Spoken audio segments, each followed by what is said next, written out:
Hello everyone. आज हम class 12th की नेटवर्क ऑपरेटिंग सिस्टम में लिनक्स ऑपरेटिंग सिस्टम के कुछ कंपोनेंट्स या फीचर्स पढ़ेंगे। पिछले वीडियो में हमने लिनक्स ऑपरेटिंग सिस्टम के कुछ कंपोनेंट्स, फीचर्स, एडवांटेजेस वगैरह पढ़े थे। तो आज हम इस वीडियो में जो बचे हुए कुछ और कंपोनेंट्स हैं, फीचर्स हैं, उनको पढ़ेंगे। तो चलिए शुरू करते हैं। आज हम सबसे पहले पढ़ेंगे सेल। सेल क्या होता है। नेक्स्ट उसके बाद आएगा इनपुट आउटपुट रिडायरेक्शन। नेक्स्ट है पाइपलाइंस। नेक्स्ट है विजुअल एडिटर। नेक्स्ट है file system of Linux. Next है safety and security of Linux. And at last हम पढ़ेंगे cyber crimes and cyber laws क्या होते हैं। तो चलिए सबसे पहले जानते हैं सेल। सेल क्या होते हैं। In Linux, shell refers to the program that is used to interpret the type commands the user sends to the operating system. User के द्वारा ऑपरेटिंग सिस्टम को जो भी कमांड टाइप करके दी जाती है, सेल उसको यूजर से लेके ऑपरेटिंग सिस्टम यानी लिनक्स तक जो इसको इंटरप्रेट करता है यानी पहुंचाता है। तो सेल हमारे पास एक प्रोग्राम है जो कि डेटा को या टाइप्ड कमांड्स को जो यूजर ने कंप्यूटर को या हमारे ऑपरेटिंग सिस्टम को सेंड की है, उसको सेल जो है इंटरप्रेट करता है। Shell has similarities to the Windows command prompt, but it is more powerful and capable of running complex programs। जैसे हमारे दूसरे ऑपरेटिंग सिस्टम है, वैसे ही हमारे लिनक्स ऑपरेटिंग सिस्टम में भी एक कमांड प्रॉम्प्ट होता है जिसको हम शेल में कमांड लाइन के रूप में लिखते हैं। इसी तरह से जैसे ऑपरेटिंग सिस्टम जो हमारे दूसरे हैं वो भी इसी तरह से फैसिलिटी हमें अवेलेबल करते हैं, लेकिन जो हमारा शेल है वो एक पावरफुल, हमारे पास एक रनिंग कॉम्प्लेक्स प्रोग्राम है जो कि हमारे द्वारा या यूजर द्वारा डेटा को, या हम यूं कहें कि जो हम स्क्रिप्ट लिखते हैं, डाटा स्क्रिप्ट लिखते हैं, कमांड लाइन लिखते हैं, उसको ऑपरेटिंग सिस्टम तक इंटरप्रेट करता है या पहुंचाता है। The shell execute shell programs often called scripts which are interpreted at run time. Shell हमारे पास एक ऐसा माध्यम है, एक ऐसा इंटरफेस है, एक ऐसा ब्रिज है यूजर और ऑपरेटिंग सिस्टम के बीच में, लिनक्स के बीच में, जो कि क्या करता है, जो प्रोग्राम्स है उनको एग्जीक्यूट करता है और उनको हम स्क्रिप्ट भी बोलते हैं, या वो हम जो स्क्रिप्ट लिखते हैं, जो कमांड लाइन जो लिखते हैं, जो हम प्रोग्रामिंग लिखते हैं शेल के अंदर, जिनको कि ऑपरेटिंग सिस्टम के पास पहुंचाना होता है, उसको हम रन टाइम में इंटरप्रेट करने के लिए शेल का यूज करते हैं। तो शेल हमारे पास एक एग्जीक्यूट प्रोग्राम है जो कि स्क्रिप्ट्स और प्रोग्राम्स को रन टाइम में भी इंटरप्रेट करता है ऑपरेटिंग सिस्टम लिनक्स के पास। We can program the shell very quickly and simply. Shell में प्रोग्रामिंग करना बहुत ही आसान और बहुत ही जल्दी, कम समय में हम कर सकते हैं। There are mainly 5 types of shell. अब जो शेल हैं वो हमारे पास लगभग 5 प्रकार के हैं मुख्य रूप से, जिनको हम अभी डिस्कस करेंगे। सबसे पहले आ जाता है हमारे पास वॉन शेल। नेक्स्ट है सी शेल। नेक्स्ट है टीसी शेल। नेक्स्ट है Korn shell and last one is bash shell. तो अब हम एक एक करके शेल्स के बारे में जान लेते हैं। सबसे पहले आ जाता है हमारे पास वॉन शेल। वॉन शेल क्या होता है। अब जो जितने भी हमारे पास शेल्स हैं, सबका मकसद लगभग एक ही है। सभी शेल जो है वो इंटरप्रेटर का काम ही करते हैं, लेकिन जो शेल्स हैं हमारे पास वो 5 अलग अलग हैं, और 5 है जो एक दूसरे से इंटरकनेक्टेड भी है या इंटररिलेटेड भी हैं, या यूं कहें कि एक दूसरे का अपग्रेडेड पार्ट भी हो सकते हैं। तो सबका मकसद एक ही है, स्क्रिप्ट को इंटरप्रेट करना ऑपरेटिंग सिस्टम के पास, लेकिन इनके अपने अपने कुछ फीचर्स हैं। तो चलिए जानते हैं von shell. The original von shell is named after it's developer Steve von. Steve von shell का नाम जो पड़ा है वो इनके जो डेवलपर हैं उन्हीं के नाम से इसका नाम रखा गया है। It was the first shell used for the Unix operating system. ये सबसे पहले बनाया गया एक शेल है जो कि यूनिक्स ऑपरेटिंग सिस्टम के अंदर यूज किया जाता है। It provides features which are sufficient और मोस्ट प्रोग्रामिंग नीड्स। इसके अंदर बहुत सारे फीचर्स हैं या हमें ये बहुत सारे फीचर्स प्रोवाइड कराता है जो कि इस कमांड लाइन को या मोस्ट प्रोग्रामिंग की जो नीड होती है उसको एग्जीक्यूट करने के लिए या इंटरप्रेट करने के लिए काफी सफिशिएंट होता है। इट मीन्स ये हमें बहुत सारे फीचर्स प्रोवाइड कराता है जो कि बहुत सारे प्रोग्रामिंग्स की के लिए उनको जरूरत होती है जो कि ये वॉन शेल उसे पूरा करता है। नेक्स्ट है हमारे पास सी shell. The C shell was designed to allow user to write shell scripts program using a syntax similar to C programming language. It is known as CSS. इस शेल को हम CSS shell के नाम से भी जानते हैं और ये शेल जो है वो इसलिए बनाया गया था क्योंकि इसमें हमें एक फैसिलिटी अवेल करवाता है सी शेल जो कि यूजर को अलाउ करता है कि हम उसमें शेल स्क्रिप्ट लिख सकते हैं एक सिंटैक्स के रूप में जैसे कि हम सी प्रोग्राम और दूसरी प्रोग्रामिंग में लिख पाते हैं। नेक्स्ट है हमारे पास TC shell. The TC shell is an expansion of C shell. जो टीसी शेल है वो सी शेल का ही एक्सपेंशन है या इसी का एक अपग्रेडेड शेल है। It has all the same features. इसमें भी वही फीचर्स हैं जो कि सी शेल में हैं। What add the ability to use keystrokes from Emacs word processor to edit on the command line।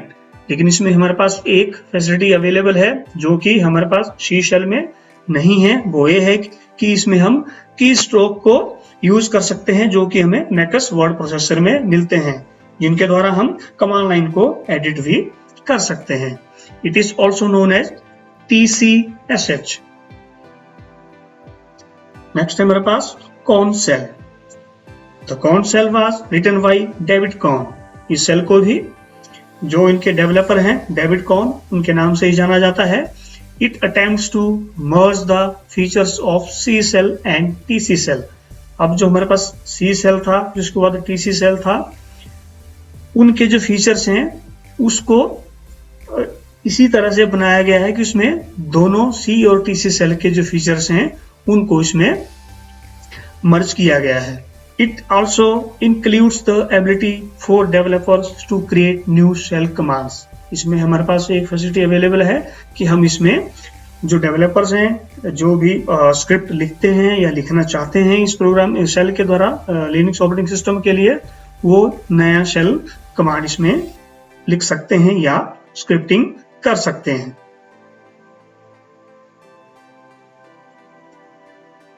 Next है हमारे पास Bash shell. The Bash shell is the updated version of वॉन shell that was created by the Free Software Foundation for its open source GNU project. Bash shell हमारे पास एक ऐसा shell है जो कि वॉन शेल का ही एक अपग्रेडेड पार्ट है या अपग्रेडेड शेल है। जो फीचर्स वॉन शेल में है वही फीचर्स उसको अपग्रेड करके वॉश शेल बनाया गया है। ये शेल फ्री सॉफ्टवेयर फाउंडेशन के द्वारा इसके अपने ओपन सोर्स GNU प्रोजेक्ट के लिए बनाया गया है। Its syntax is similar to the वॉन शेल। इसके जो स्क्रिप्टिंग सिंटैक्स है वो उसी तरह से सिमिलर है जिस तरह से वॉन शेल के हैं। It incorporates some advanced features found in C, TC and Corn shell। इसके अंदर सारे वो फीचर्स अवेलेबल हैं जो कि C, TC and Corn shell में अवेलेबल हैं।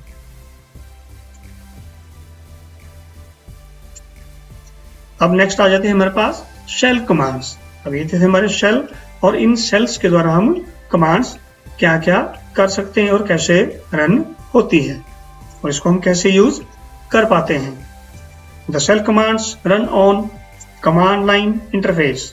जो शेल कमांड्स हैं वो कमांड लाइन इंटरफेस के अंदर लिखी जाती है और रन की जाती है। To invoke command line interface, go to search option and enter the command keyboard in the search box. जब हम लिनक्स ऑपरेटिंग सिस्टम को ओपन करते हैं तो हम उसके सर्च बार में इस कमांड लाइन प्रॉम्प्ट को ओपन करने के लिए उसमें कमांड वर्ड कीवर्ड जो टाइप करेंगे। You can also invoke command window by clicking on F drawer option from the left button of the desktop. Linux operating system के अंदर जो लेफ्ट साइड में एक ऊपर टॉप में एक बटन होता है जिसको कि हम एप्स ड्रॉयर के नाम से जानते हैं, जिसमें कि बहुत सारे एप्लीकेशंस हमारे पास अवेलेबल होती है। वहां पर भी इसमें क्लिक करके हम इसको कमांड लाइन इंटरफेस को सर्च कर सकते हैं। अब आ जाता है हमारे पास shell prompt. The prompt dollar which is called the command prompt is issued by the shell.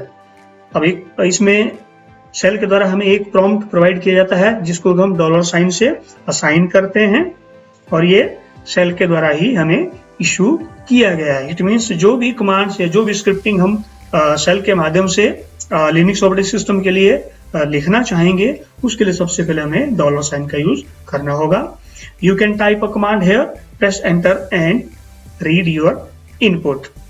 हम डॉलर साइन का यूज करते हुए वहां पे अपनी स्क्रिप्टिंग कमांड को लिखेंगे और एंटर प्रेस करेंगे और हम अपना इनपुट जो है वो रीड कर सकते हैं।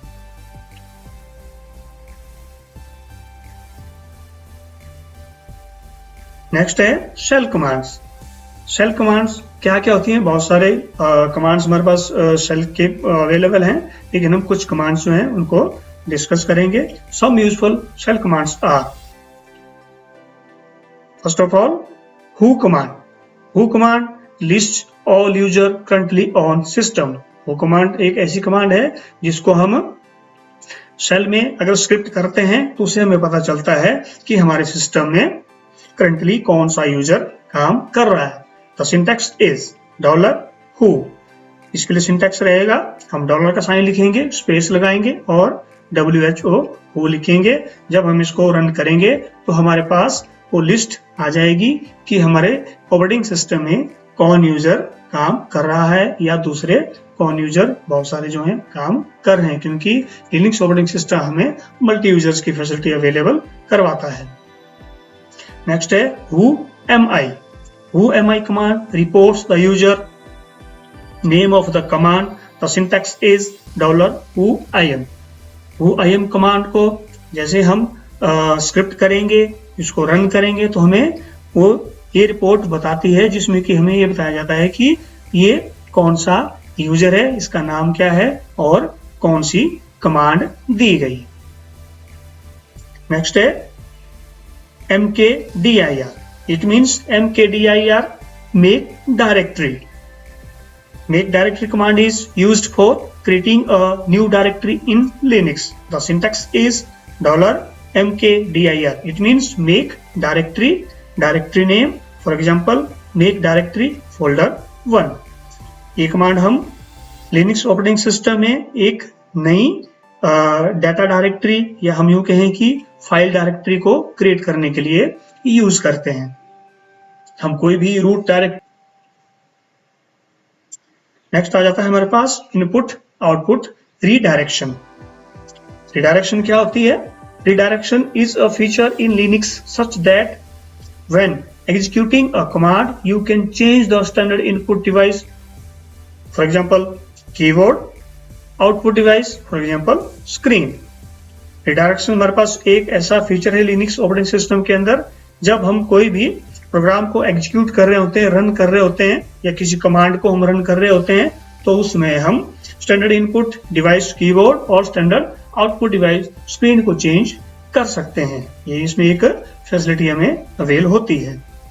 The basic workflow of any Linux command is that it takes an input and gives an output। आमतौर पर जो भी हम प्रोग्रामिंग करते हैं उसका एक बेसिक फ्लो ये रहता है स्क्रिप्ट का कि उसमें लिनक्स कमांड जो है वो हम क्या करते हैं, उसमें इनपुट लेते हैं और वो इनपुट लेने के बाद वो रन होने के बाद हमें आउटपुट देता है। अब नेक्स्ट है हमारे पास output redirection and input redirection. ये हमारे पास जो रिडायरेक्शन थी उसके दो पार्ट हैं, एक आउटपुट रिडायरेक्शन है और दूसरा इनपुट रिडायरेक्शन है। तो इनपुट रिडायरेक्शन और आउटपुट रिडायरेक्शन के बारे में जानते हैं। The output redirection, the output from a command normally intended for standard output but it can be easily diverted to a file। जब कोई भी आउटपुट होता है जो कि हमें कमांड को रन करने के बाद मिलता है उसको हम स्टैंडर्ड आउटपुट बोलते हैं, लेकिन इसको हम आसानी से किसी फाइल में डाइवर्ट कर सकते हैं या फाइल के अंदर हम उसको रख सकते हैं, उसको कन्वर्ट कर सकते हैं। The capability is known as output redirection. जो हमारा स्टैंडर्ड आउटपुट है स्क्रिप्टिंग का रन होने के बाद में जो हमें स्टैंडर्ड आउटपुट मिलता है उसको जब हम फाइल में डाइवर्ट कर देते हैं इस कैपेबिलिटी को हम आउटपुट रिडायरेक्शन कहते हैं। A greater than character is used for output redirection. इस रिडायरेक्शन को रन या शो करने के लिए हम ग्रेटर देन साइन का यूज करते हैं। For example $who greater than users. Next है input redirection. Input of a command can be redirected from a file. अब आउटपुट में क्या किया था हमने, जो आउटपुट हमारे पास आया था उसको हमने फाइल में डाइवर्ट कर दिया था। अब जो हमने फाइल में डाइवर्ट किया है, जो उसमें जो स्क्रिप्टिंग स्टैंडर्ड आउटपुट है उसको हम दोबारा से रिडायरेक्ट करके इनपुट के रूप में यूज कर सकते हैं। The less than character is used for input redirection. इस इनपुट रिडायरेक्शन को रन करने के लिए हम लेस देन कैरेक्टर का यूज करते हैं। For example $mailram less than mail underscore contents. It means क्या हुआ, हमारे पास पहले ही कंटेंट है जो कि मेल में पड़ा हुआ है। मेल एक हमारे पास फाइल हुई, जो कंटेंट है इसमें हमारे पास अवेलेबल है वो हमारे पास पहले से ही आउटपुट के रूप में अवेलेबल है, उसको हमने मेल राम को भेजना है। इट मीन्स हमने उसी कंटेंट को रीयूज करके दोबारा से राम को मेल करनी है। तो इट मीन्स ये हुआ कि हमारे पास जो पहले से आउटपुट अवेलेबल था आउटपुट रिडायरेक्शन के रूप में, उसको हमने इनपुट के रूप में यूज किया। तो ये हमारा इनपुट रिडायरेक्शन कहलाता है। Here the text file mail contents will be used as input for command mailram। इसी तरह से जो कंटेंट है हमारे पास पहले से टेक्स्ट फाइल के रूप में पड़ा हुआ है उसको हमने इनपुट के रूप में कमांड यूज किया जिसको कि हमने मेल राम को करनी है।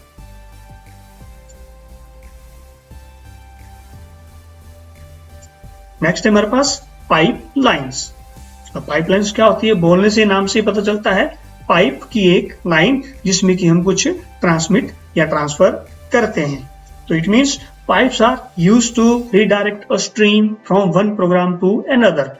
पाइप हमारे पास एक ऐसा स्ट्रीम है जिसके द्वारा हम फाइल को या स्क्रिप्ट को या डाटा को रन करने के बाद में रिडायरेक्ट कर सकते हैं या रन करने के लिए हम इसको रिडायरेक्ट कर सकते हैं। इट मींस पाइप के द्वारा हम एक प्रोग्राम से दूसरे प्रोग्राम में ट्रांसफर कर सकते हैं। Be pipe the output of one program to the input of another. हमारा प्रोग्राम रन हो गया, स्क्रिप्टिंग रन होगी, उसके बाद हमारे पास जो स्टैंडर्ड आउटपुट हुआ उस स्टैंडर्ड आउटपुट को हम दूसरे प्रोग्राम के लिए इनपुट के रूप में जब यूज करेंगे यानी हम रिडायरेक्शन करेंगे तो उसमें हम क्या करेंगे, पाइप का यूज करेंगे। इट मींस पाइप हमारे पास क्या करती है, जो आउटपुट प्रोग्राम है उसको दूसरे प्रोग्राम के लिए इनपुट के रूप में प्रोवाइड करती है। A pipe is nothing but a temporary storage place where the output of one command is stored and then passed as the input for second command. Pipe हमारे पास क्या है, पाइप जैसे हमारे पास ऑपरेटिंग सिस्टम विंडोज है उसमें हमारे पास एक क्लिपबोर्ड होता है। तो क्लिपबोर्ड के अंदर हमारे पास डाटा एक टेम्परेरी रूप में सेव होता है जब तक कि हम नेक्स्ट डाटा को सेव कॉपी नहीं करते। उसके बाद वो उसको हम कहीं पेस्ट जितनी बार भी कर सकते हैं, वो तब तक अवेलेबल रहता है जब तक हमारा कंप्यूटर सिस्टम बंद ना हो या हम दूसरा कोई भी डाटा क्लिपबोर्ड में कॉपी ना करें। तो इसी तरह से ही पाइप भी हमारे पास एक ऐसा टेम्परेरी स्टोरेज प्लेस होता है जहां पे हम जो भी आउटपुट होता है जो पहले हमें हमारे पास अवेलेबल होता है एक कंटेंट के रूप में अवेलेबल होता है उसको हम दूसरी कमांड लाइन में इनपुट के रूप में डालने के लिए स्टोर करके रखते हैं और उसको हम जब भी जरूरत पड़ती है तो दूसरी कमांड लाइन के लिए उसी स्टैंडर्ड आउटपुट को हम इनपुट के रूप में दूसरी कमांड के लिए यूज करते हैं, जो कि रिडायरेक्शन भी कहलाती है। तो इसी तरह पाइपलाइन हमारे पास एक बहुत अहम रोल अदा करता है, जो कि टेम्परेरी स्टोरेज को अपने पास रखता है और उस आउटपुट को ट्रांसफर करता है पाइप के द्वारा, और दूसरी जो हमारे पास इनपुट के रूप में सेकंड कमांड जो हम स्क्रिप्ट कर रहे हैं उसके इनपुट के रूप में हम उसको यूज कर पाते हैं। The Linux pipe is represented by a vertical bar. इसमें जो हम साइन यूज करेंगे वो वर्टिकल वार के रूप में यूज करते हैं जब भी हम प्रोग्राम लिखेंगे। The syntax is dollar space command 1 space vertical war space command 2।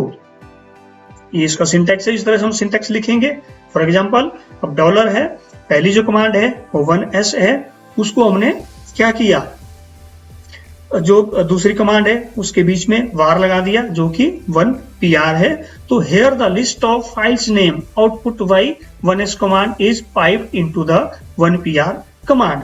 जो हमारे पास पहले से ही फाइल के रूप में, टेक्स्ट के रूप में या आउटपुट के रूप में जो फाइल नेम अवेलेबल है जो कि 1s है, उसको उस कमांड को हमने पाइप के द्वारा कमांड जो सेकंड है 1pr कमांड, उसमें हमने इनपुट के रूप में इसको एंटर कर दिया।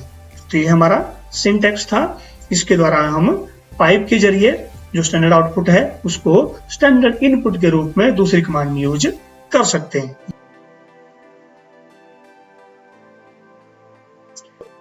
नेक्स्ट हमारे पास आ जाता है VI editor. It means visual editor. ये हमारे पास लिनक्स ऑपरेटिंग सिस्टम में प्रोवाइड किया जाने वाला एक स्क्रीन एडिटर है। तो VI editor stand for visual editor. VI editor का फुल फॉर्म विजुअल एडिटर है। Visual editor is a comprehensive screen editor provided by the Linux operating system. ये हमारे पास लिनक्स ऑपरेटिंग सिस्टम के द्वारा प्रोवाइड किया गया एक स्क्रीन एडिटर है जिसके द्वारा हम एडिटिंग कर सकते हैं। It provides 3 operating modes. इसमें हम 3 किस्म के ऑपरेटिंग मोड्स को यूज करते हैं। इसमें हम कमांड मोड यूज करते हैं, इंसर्ट मोड यूज करते हैं और रिप्लेस मोड यूज करते हैं। इट मींस जब हम स्क्रिप्टिंग करते हैं उसको हम एडिट भी कर सकते हैं। तो सबसे पहले कमांड मोड में आ जाता है। This is the default mode in which we open a file and this mode allows typing command. जिस तरह से विंडोज ऑपरेटिंग सिस्टम में हम फाइल में, फोल्डर में या फोल्डर में फाइल क्रिएट करके हम MS वर्ड की फाइल क्रिएट कर दी, उसमें हम कोई भी डाटा टाइप कर सकते हैं, उसी तरह से इसमें भी एक विजुअल एडिटर में कमांड मोड अवेलेबल होता है जिसमें कि हम टाइपिंग कमांड्स लिखते हैं। नेक्स्ट है हमारे पास इंसर्ट मोड। इसमें हम क्या करेंगे, this mode makes it possible to insert character inside a document using insert key of keyboard. इसमें हम कीबोर्ड में इंसर्ट की का यूज करते हुए क्या करेंगे, डॉक्यूमेंट्स हमारे पास जो पहले से अवेलेबल है उसमें हम दूसरे और कैरेक्टर्स को इंसर्ट कर सकते हैं। या इट मींस हमने पहले जो टाइपिंग कमांड्स लिखी है उसके अंदर हम और दूसरी की है या दूसरे कैरेक्टर्स को हम ऐड कर सकते हैं, इंसर्ट कर सकते हैं। नेक्स्ट है replacement mode. This mode allows to replace existing text by the text you capture. You can use R key also. हम इसके लिए कीबोर्ड में शॉर्टकट की R का भी यूज कर सकते हैं और इसके द्वारा हम क्या करेंगे, रिप्लेसमेंट मोड के द्वारा जो हमारे पास डाटा पहले से ही विजुअल एडिटर में अवेलेबल है, कोई भी डॉक्यूमेंट है या कोई भी हमारे पास कैरेक्टर है, उनको हम रिप्लेस कर सकते हैं जो भी हमने कैप्चर करके रखा हुआ है।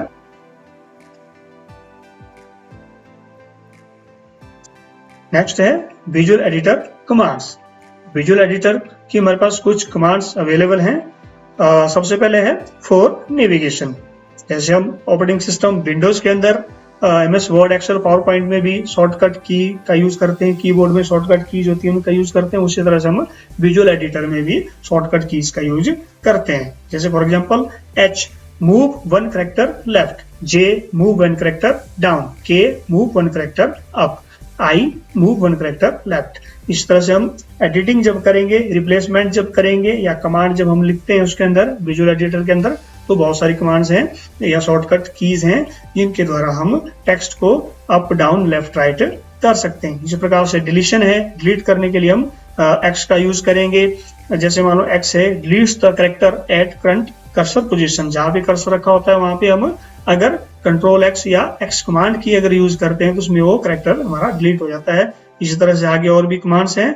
For undo, you undo the last edit, जिस तरह से हम एमएस वर्ड के अंदर अनडू रीडू का यूज करते हैं उसी तरह से ही विजुअल एडिटर में भी हम यू का कमांड का यूज करते हैं, जो कि हमारे पास शॉर्टकट कीज हैं। नेक्स्ट है सेविंग एंड एग्जिटिंग। उसके बाद हम जब सेव करेंगे तो उसके लिए हम इसमें W की का यूज करेंगे, शॉर्टकट की का। सेव्स द फाइल, जब हम W शॉर्टकट की का यूज करेंगे तो उसमें हम सेव कर सकते हैं फाइल को विजुअल एडिटर में। और जब हम ZZ का यूज करेंगे तो save the file and quits, हम उसको फाइल को सेव भी करेंगे और विजुअल एडिटर से एग्जिट भी हो जाएंगे। इसी तरह से हमारे पास बहुत सारी कमांड्स हैं जो कि विजुअल एडिटर में हम आप यूज कर सकते हैं। नेक्स्ट आता है हमारे पास file system of Linux. In Linux everything is considered a file, even a hard disk और CD-ROM device. Linux operating system के अंदर जो भी हमारे पास डाटा जिस रूप में अवेलेबल होता है उसको हम फाइल के रूप में कंसिडर करते हैं, वो चाहे हार्ड डिस्क में हो चाहे CD-ROM डिवाइस में हो। All the file send directories appear under the root directory, जो भी फाइल्स है जिनको हमने सेंड किया होता है या कहीं पे भी हमने उसको पाथ की मदद से रखा होता है तो उसके लिए हम उनको रिप्रेजेंट कर सकते हैं, represented with a single slash. उनको हम स्लैश का जो साइन है उसके द्वारा रिप्रेजेंट कर सकते हैं, जैसे कि हम दूसरे ऑपरेटिंग सिस्टम के अंदर भी करते हैं। जैसे हमारा डी ड्राइव है तो उसमें अगर हम कोई फाइल रखते हैं तो पहले डी ड्राइव आएगा, फिर स्लैश आएगा, फिर मान लो उसमें हमने फोल्डर ABCD के नाम से बनाया, फिर वो आएगा, फोल्डर के अंदर कोई फाइल है, फिर स्लैश उस फाइल का नाम होगा, स्लैश फिर उसमें क्या डाटा है उस टॉपिक या चैप्टर का नाम, जो भी हमने उसमें टाइप करके रखा हो उसका नाम हम उसमें रख सकते हैं। तो ये एक किस्म की पूरा हमारे पास क्या हो जाता है, रूट डायरेक्टरी का रूप ले लेती है। तो यही लिनक्स ऑपरेटिंग सिस्टम में भी होती है, जिसको हम रूट डायरेक्टरी बोलते हैं। You can refer a file path such as /home/gn/file-dot-text। ये वही पाथ है जैसे कि हम ऑपरेटिंग सिस्टम विंडोज के अंदर भी यूज करते हैं, इसी तरह इसमें भी रूट डायरेक्टरीज होती हैं। Such a storage structure is known as hierarchical और tree based file system. Linux operating system के अंदर इसे हम हियरार्चिकल या ट्री बेस्ड फाइल सिस्टम कहते हैं। Most Linux distributors have almost identical directory structures because of the file system hierarchical standard FHS and file system standard FSS/TND। जो हमारे पास distributors हैं, उबंटू है, फिडोरा है, रेड हैट है, जो कि लिनक्स ऑपरेटिंग सिस्टम की एक बहुत ही मशहूर जाने माने डिस्ट्रीब्यूटर्स हैं। उनके अंदर भी इसी तरह से एक आइडेंटिकली डायरेक्टरी होती है, डायरेक्टरी स्ट्रक्चर होता है, फाइल का एक स्ट्रक्चर होता है जो कि FHS और FSS/TND के नाम से उसमें हम उसको जानते हैं। The Linux has hierarchical file structure as in figure. अब नेक्स्ट हम डिस्कस करेंगे हियरार्चिकल सिस्टम जो है लिनक्स ऑपरेटिंग सिस्टम में कैसा होता है और कैसे हम उसको मतलब ऊपर से नीचे तक एक रूट डायरेक्टरी के रूप में देख पाते हैं।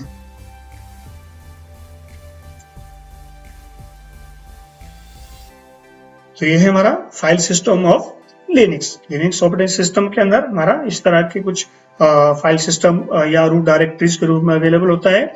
तो सबसे पहले देखिए रूट, फिर उसके बाद बूट, फिर ETC, फिर होम, फिर MNT और proc, system, developer, bin, SBIN, library, users वगैरह वगैरह। तो इसी तरह हमारे पास ये सारा एक फाइल सिस्टम है। सबसे पहले ऊपर आप देख पा रहे हैं इसमें एक स्लैश साइन लगा हुआ है।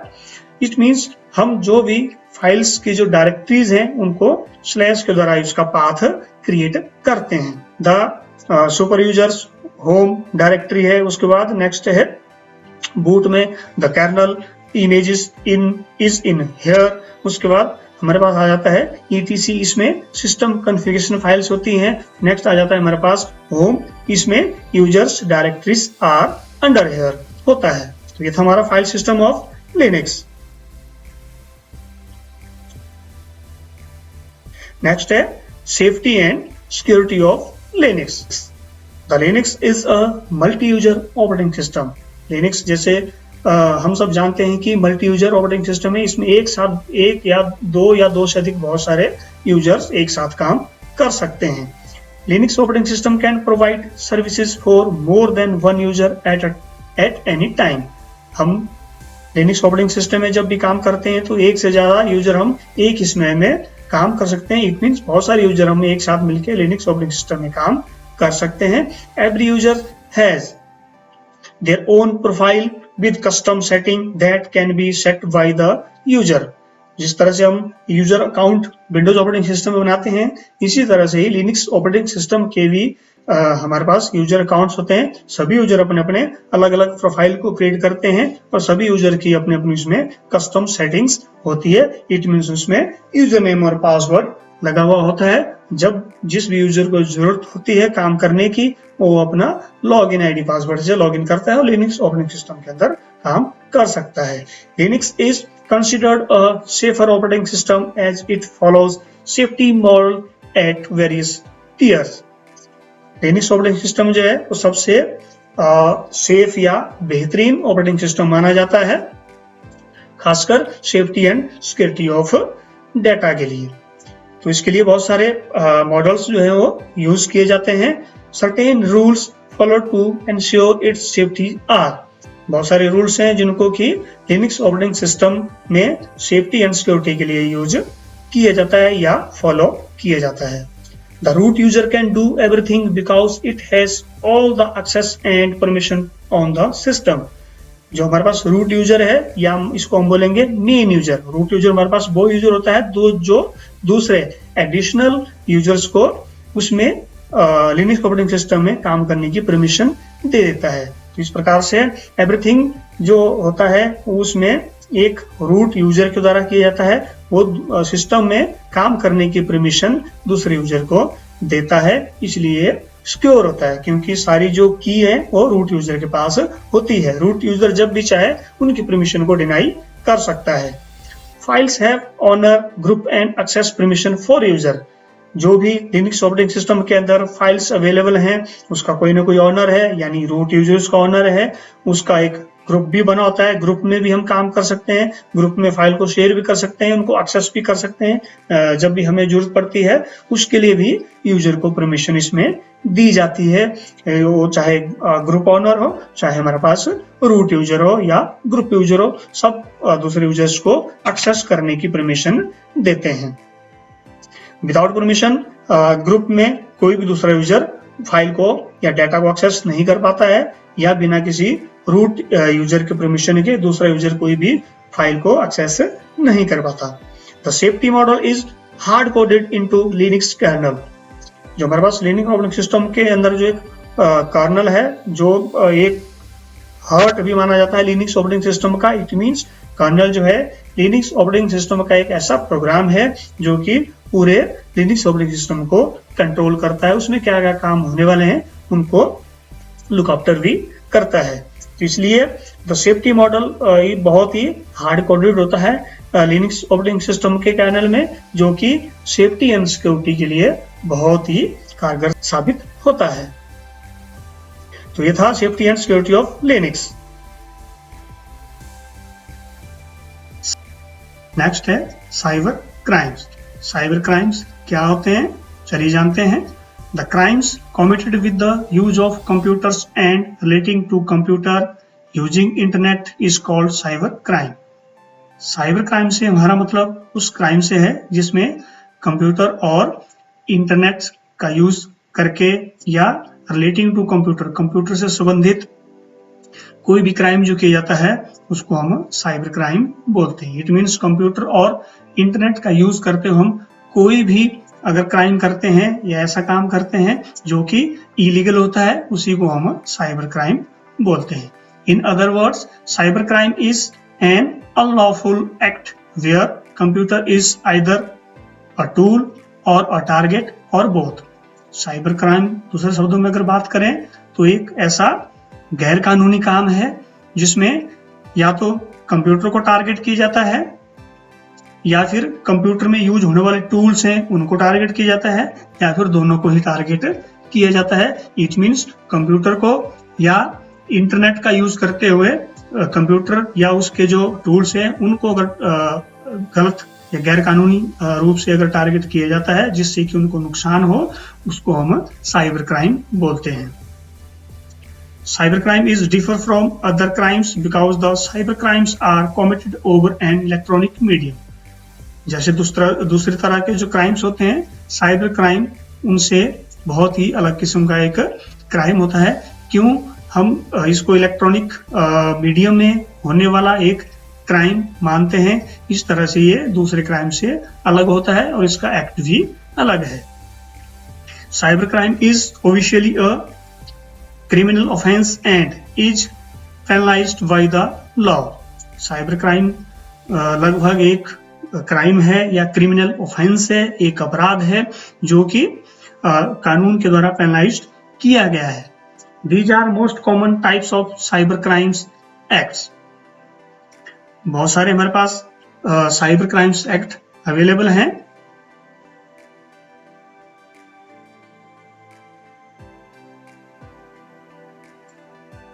जैसे हम अगर बात करें, आए दिन हम सुनते रहते हैं कि बहुत सारे साइबर क्राइम्स में फ्रॉड हुआ, हैकिंग हो गई या स्कैमिंग हो गई या वायरस आ गया या इस तरह से बहुत सारे हम सुनते रहते हैं। तो सबसे पहला आता है फ्रॉड। फ्रॉड हमारे पास एक ऐसा क्राइम है जो कि इंटरनेट और कंप्यूटर या दूसरे इलेक्ट्रॉनिक डिवाइसेस का यूज करके जो है उसमें ठगी की जाती है, उसको हम फ्रॉड बोलते हैं, जो कि इंटरनेट के द्वारा या कंप्यूटर का यूज करके की जाती है, यानी इलेक्ट्रॉनिकली। नेक्स्ट हमारे पास आ जाता है हैकिंग। हैकिंग जो हमारे पास एक ऐसा पार्शल और complete acquisition of certain functions है जिसके के अंदर क्या होता है, नेटवर्क या वेबसाइट में किसी को एम किया जाता है, किसी इंपोर्टेड डाटा या इंफॉर्मेशन को गेन करने के लिए एम किया जाता है। उसको गेन करने के बाद में फिर उसमें ब्रीचिंग की जाती है, उसकी प्राइवेसी को लॉस्ट किया जाता है और हैकर्स क्या करते हैं, उसकी प्राइवेसी को ब्रीच करके उसका डाटा चुरा लेते हैं और उसका मिसयूज करते हैं। नेक्स्ट हमारे पास है ID theft. It means identification चोरी करना। जैसे हम सोशल नेटवर्किंग का यूज करते हैं तो आए दिन हम देखते रहते हैं कि किसी की फेसबुक आईडी हैक हो गई, ट्विटर अकाउंट हैक हो गया या किसी का और दूसरा जीमेल अकाउंट हैक हो गया। तो इसमें क्या होता है कि जो भी हैकर्स होते हैं या जो भी फ्रॉड करने वाले होते हैं वो कंप्यूटर और इंटरनेट का यूज करते हुए हमारे जो आईडी इंफॉर्मेशन है, आइडेंटिफिकेशन की जो इंफॉर्मेशन है, यूजर नेम और पासवर्ड है, उनको गलत तरीके से ट्रैक करके उनको हैक करके उनका मिसयूज करते हैं। तो वो है आईडी थेफ्ट। नेक्स्ट है साइबर बलिंग। तो साइबर बलिंग से हमारा मतलब उस क्राइम से है जिसमें कि क्या होता है, एक मोस्ट रैम्पेंट क्राइम होता है ये, जो कि एक वर्चुअल वर्ल्ड में किया जाता है, जिसके बारे में हम सब जानते ही है, बड़े लार्ज स्केल में होता है, जिसमें कि इंटरनेट का यूज किया जाता है, कंप्यूटर का यूज किया जाता है और इसमें अगर दूसरे शब्दों में अगर बोले तो एक ग्लोबल रूप में ये फैला होता है। नेक्स्ट है हमारे पास स्कैमिंग। तो स्कैमिंग भी जो है एक तरह से क्या है, हम जैसे कंप्यूटर में रिपेयर करते हैं या हमारा नेटवर्किंग को रिपेयर करते हैं या हम ट्रबल शूटिंग करते हैं, उसके लिए हम जो आईटी एक्सपर्ट होते हैं उनकी हेल्प लेते हैं। लेकिन उसमें क्या होता है, जो आईटी एक्सपर्ट होते हैं वो हमें जितना खर्च होना होता है उससे कहीं ज्यादा पैसा ऐंठने की कोशिश करते हैं, उसको हम स्कैमिंग या घोटाला बोलते हैं। नेक्स्ट है वायरस। जैसे हम कंप्यूटर और इंटरनेट का यूज करते हैं तो आए दिन हम देखते हैं हमारा कंप्यूटर सिस्टम काम करना थोड़ा कम कर देता है, काम करने की स्पीड कम हो जाती है, उसकी जो रिलायबिलिटी कम हो जाती है, परफॉर्मेंस कम हो जाती है, हमारा मोबाइल फोन हैंग हो जाता है या हमारा दूसरे कोई भी डिजिटल डिवाइस जिसमें हम इंटरनेट का यूज कर रहे हो उसमें इंटरनेट के माध्यम से बहुत बार वायरस आ जाता है, जिसकी वजह से उसकी परफॉर्मेंस बहुत ही कम हो जाती है या यूं कहें कि वो हैंग होना शुरू हो जाता है। तो ये भी एक तरह का साइबर क्राइम में आता है। नेक्स्ट है हमारे पास रैंसमवेयर। ये हमारे पास एक ऐसा डिस्ट्रक्टिव मालवेयर बेस्ड अटैक है जिसमें कि पूरा कंप्यूटर नेटवर्क जो है उसकी जो फाइलें हैं उनको एनक्रिप्ट किया जाता है, इंफॉर्मेशन को एक पब्लिक की के द्वारा एनक्रिप्ट कर दिया जाता है हैकर के द्वारा और उसका जो डाटा है वो सारा मिसयूज किया जाता है। नेक्स्ट है हमारे पास DDoS अटैक। इट मीन्स क्या हुआ, distributed Daniel of service attack. इसमें लगभग टेम्पररी जो कंप्लीटली जो इंटरप्ट्स होते हैं, उसमें जो सर्वर्स है हमारे पास, जो हमारी नेटवर्किंग है उसमें जो सक्सेसफुली जो चल रहे होते हैं हमारे पास, उनको क्या कर दिया जाता है, उसमें इंटरप्ट कर दिया जाता है। इसकी वजह से इसमें जो हम काम कर पाते हैं वो प्रॉपरली नहीं कर पाते हैं। The main goal is for users to pay attention to the DDoS attack. हमारा तो सबसे ज्यादा ध्यान इसी में रहता है कि हम DDoS जो अटैक है उनके बारे में ज्यादा अवेयर होने चाहिए।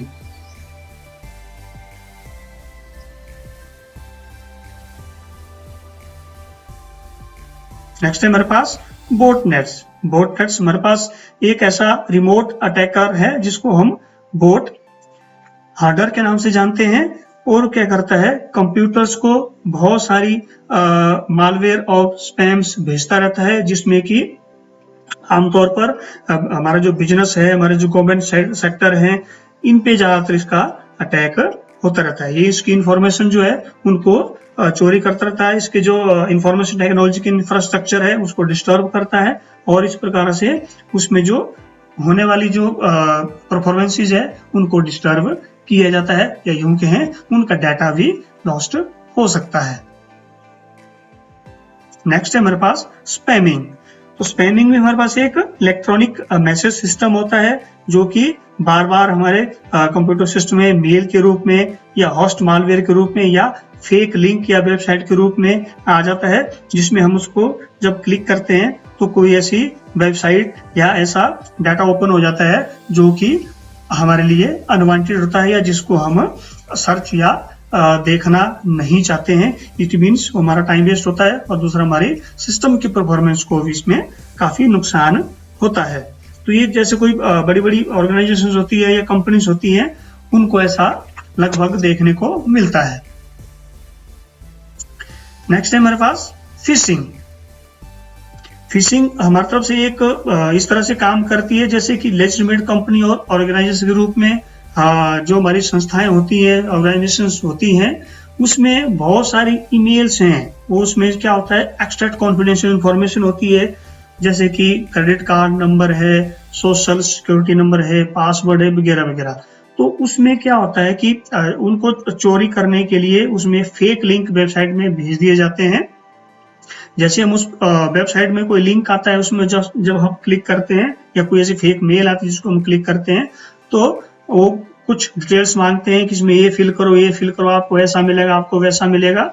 ऐसा लालच देके हमें क्या कर लिया जाता है, ठग लिया जाता है, और हम अपनी इंफॉर्मेशन उसमें दे देते हैं, जिससे कि वो हैकिंग शुरू कर देते हैं, जो कि एक बहुत बड़ा क्राइम है। नेक्स्ट है हमारे पास सोशल इंजीनियरिंग। ये हमारे पास एक ऐसा मेथड है जिसमें साइबर क्रिमिनल्स क्या करते हैं, डायरेक्ट कॉल करते हैं, डायरेक्ट फोन करते हैं, डायरेक्ट ईमेल्स करते हैं किसी पर्सन को, और बेसिकली उसमें क्या करते हैं, वो एक लेजिटिमेट कंपनी की तरह काम करते हैं कि मैं फलाने बैंक का मैनेजर बोल रहा हूँ, मैं ये बोल रहा हूँ, आपको ये मिलेगा, आपका क्रेडिट कार्ड बंद हो रहा है, आपका इसमें आधार नंबर चाहिए, आपका इसमें एटीएम कार्ड का नंबर बताइए, आप एटीएम कार्ड का पिन बताइए। इस तरह से बहुत सारी मतलब जो घटनाएं हमें देखने को मिलती है, आए दिन हम सुनते रहते हैं कि इतना पैसा चोरी हो गया, ये हो गया। इस तरह से वो जो होता है वो सोशल इंजीनियरिंग का यूज करके करते हैं, जो कि एक साइबर क्राइम में आता है। नेक्स्ट है हमारे पास मालवेस्टिंग। जो हमारे पास मालवेयर्स आते हैं उसको हम मालवेस्टिंग बोलते हैं। इसमें क्या होता है, जैसे हम कोई भी वेबसाइट ओपन करते हैं, उसमें कोई एडवर्टीजमेंट आती है जिसमें कि बहुत सारे जब हम क्लिक करते हैं उसमें बहुत सारे कोड्स खुल जाते हैं। उसमें एडवर्टीज को हम सोचते हैं कि किसी का विज्ञापन है, लेकिन जैसे उसमें क्लिक करते हैं तो उसमें एक बहुत सारे उल्टे पुल्टे, या हम यूं कहें कि एक गैर कानूनी तौर पर मांगे जाने वाले जो कोड्स होते हैं जिनका हमें पता आसानी से नहीं चल पाता है, और उनमें हम जैसे ही क्लिक करते रहते हैं तो एक दूसरे फेक वेबसाइट या किसी दूसरी ऐसी सॉफ्टवेयर में ओपन हो जाता है वो पेज, हमारा नेक्स्ट पेज हमारा ओपन हो जाता है जिसमें वायरस भी हो सकता है, मालवेयर भी हो सकता है जो कि हमारे कंप्यूटर सिस्टम को नुकसान पहुंचा सकता है। तो ये भी एक साइबर क्राइम है। नेक्स्ट है हमारे पास साइबर स्टैकिंग। तो साइबर स्टैकिंग हमारे पास एक ऐसा ऑनलाइन एनोनिमसली किए जाने वाला एक अटैक है जो कि उसमें क्या करता है, स्टैकर वर्चुअली विक्टिम को फॉलो करता है। इसमें मोस्टली ज्यादातर आप देखेंगे साइबर स्टैकिंग में औरतें या बच्चे इसको यूज करते हैं, जिनकी कि हम बहुत जल्दी से झांसे में आ जाते हैं और बहुत सारे ठगी का शिकार हो जाते हैं, जो कि एक साइबर क्राइम है। नेक्स्ट है हमारे पास सॉफ्टवेयर प्राइवेसी। सॉफ्टवेयर प्राइवेसी में हमारे पास क्या होता है कि जैसे हमारे बहुत सारे सॉन्ग्स हैं, बुक्स हैं, मूवीज हैं, एल्बम्स हैं या दूसरे के सॉफ्टवेयर्स हैं जिनका कि कॉपीराइट होता है। तो हम क्या करते हैं, उन सॉफ्टवेयर्स को या उन बुक्स को, सॉन्ग्स को गलत तरीके से यूज करते हैं या उनके जरिए हम कुछ पैसा कमाते हैं, जो कि एक कॉपीराइट जो एक्ट है उसके बिल्कुल विरुद्ध है। तो ये भी एक साइबर क्राइम में आता है। नेक्स्ट है हमारे पास चाइल्ड पोर्नोग्राफी। हम आए दिन देखते रहते हैं कि जो भी पॉर्न कंटेंट होता है वो बहुत ही ज्यादा एक्सेसिबल होते हैं। जैसे जैसे हम कोई भी वेबसाइट ओपन करते हैं तो उसमें पोर्नोग्राफी के जितने भी एड्स हैं या चैनल्स हैं या वीडियोस हैं ऑटोमेटिकली ही इंटरनेट में हमें दिखाई देते हैं। और कभी कभी हम कोई वेबसाइट को क्लिक करते हैं, हमने क्लिक कहीं और किया होता है, लेकिन उसके नीचे जो एक अंडर लिंक के रूप में, हाइपर लिंक के रूप में हमें एक पोर्नोग्राफी वीडियोस वगैरह सामने आ जाता है, जो कि एक बहुत ही खतरनाक साबित होता है, खासकर हमारे बच्चों के लिए और हमारे लिए भी इवन। तो ये भी एक बहुत ही खतरनाक साइबर क्राइम है।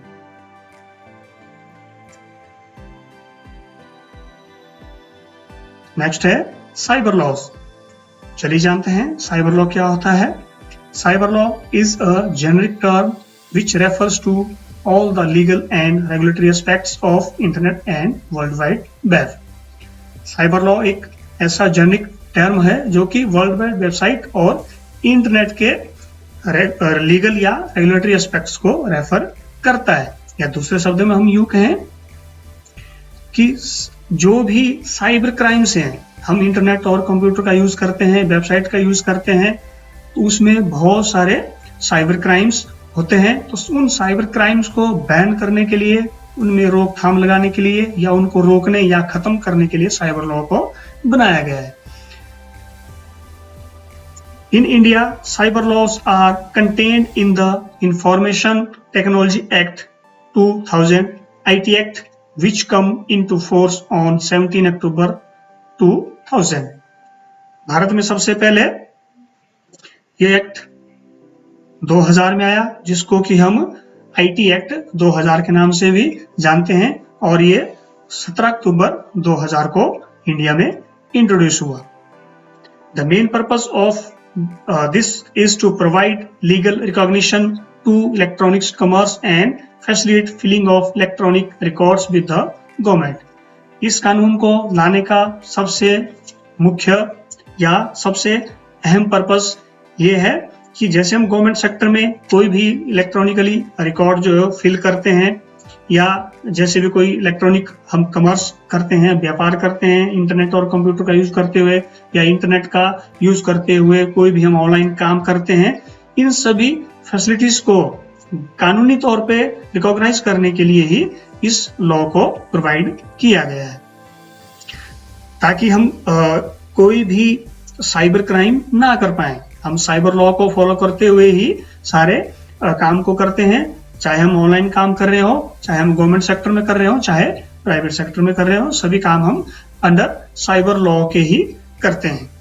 अगर हम साइबर लॉ के बाहर जाते हैं तो हम इसका मतलब साइबर क्राइम को बढ़ावा दे रहे हैं, हम साइबर क्राइम में आ जाते हैं। The act was later amended in December 2008 through the IT Amendment Act 2008, including cyber terrorism and data protection to focus on information security।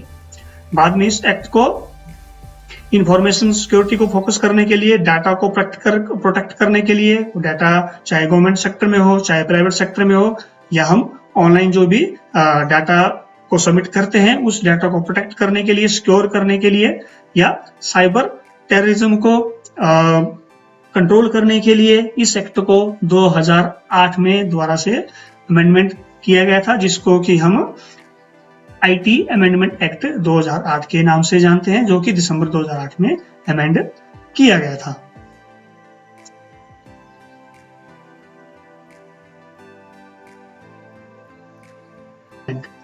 Some amendments of ITAA 2008 include 2008 दिसंबर में जो आईटी एक्ट में amendment हुई है उसमें क्या क्या include किया गया है। सबसे पहले आता है digital signature. Authentication of electronic records by digital signature gets recognition. हम जो भी इलेक्ट्रॉनिक रिकॉर्ड जो है ऑनलाइन सबमिट करते हैं कंप्यूटर और इंटरनेट का यूज करते हुए, उसको ऑथेंटिकेट करने के लिए डिजिटल सिग्नेचर को रिकॉग्नाइज किया गया। नेक्स्ट है ई गवर्नेंस। ई डॉक्यूमेंट्स गेट लीगल रिकॉग्निशन। हम गवर्नमेंट सेक्टर में कोई भी ऑनलाइन फॉर्म भरते हैं या कोई भी डाटा ऑनलाइन सबमिट करते हैं जो हमसे मांगा गया है, या हम खुद से जो भी ऑनलाइन सबमिशन करते हैं, उसमें जो हम डॉक्यूमेंट्स स्कैन करके भेजते हैं, अपलोड करते हैं, उसको भी 2008 में ही रिकॉग्नाइज किया गया था। नेक्स्ट है penalties. The maximum penalties for any damage to computer और computer system is a fine up to Rs 1 crore. It means, या दूसरे शब्दों में हम बोल सकते हैं कि कंप्यूटर और कंप्यूटर सिस्टम को या इंटरनेट के माध्यम से अगर हम कोई भी नुकसान करते हैं उसके लिए हमें 1 करोड़ का फाइन लगाया जा सकता है, जो कि एक साइबर लॉ में ये चीज अमेंड की गई है दिसंबर 2000 आईटी एक्ट अमेंडमेंट में। ये थे हमारे साइबर क्राइम और साइबर लॉज।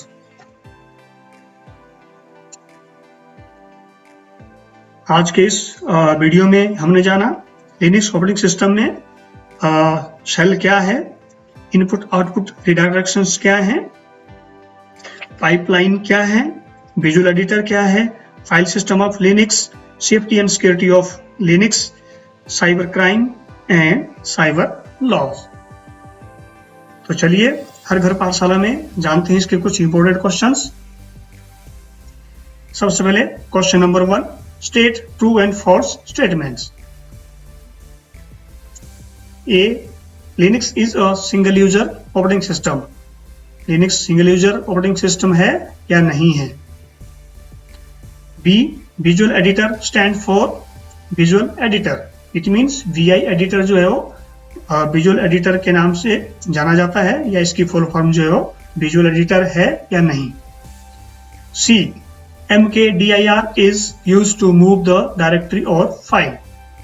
मेक डायरेक्टरी जो कमांड है शेल की, उसको हम फाइल को मूव करने के लिए यूज करते हैं या नहीं। D, the law governing the cyber space is cyber law. Cyber space को गवर्न करने के लिए या उसको कंट्रोल करने के लिए साइबर लॉ है, हाँ या ना। Question number 2, what is shell. Discuss the various types of shell. Shell क्या है, इसको एक्सप्लेन करेंगे। ये कितने प्रकार के होते हैं, उनके नाम और उनको भी एक्सप्लेन करना है। Question number 3, what is VI editor. It means what is visual editor. Explain, आप एक्सप्लेन करेंगे विजुअल एडिटर क्या है, इसमें क्या क्या फैसिलिटीज अवेलेबल है और क्या क्या इसमें कमांड्स हमारे पास अवेलेबल है। Question number 4, what are input and output redirections in Linux. Linux की इनपुट और आउटपुट डायरेक्शन से आप क्या समझते हैं, उसके बारे में आप लिखेंगे। Question number 5, what is cyber crime and cyber law. Explain, cyber crime क्या है, साइबर क्राइम के को रोकने के लिए साइबर लॉ क्या है, इनको आप एक्सप्लेन करेंगे। तो ये था हमारे पास लिनक्स ऑपरेटिंग सिस्टम के features, structures. Thank you, have a nice day.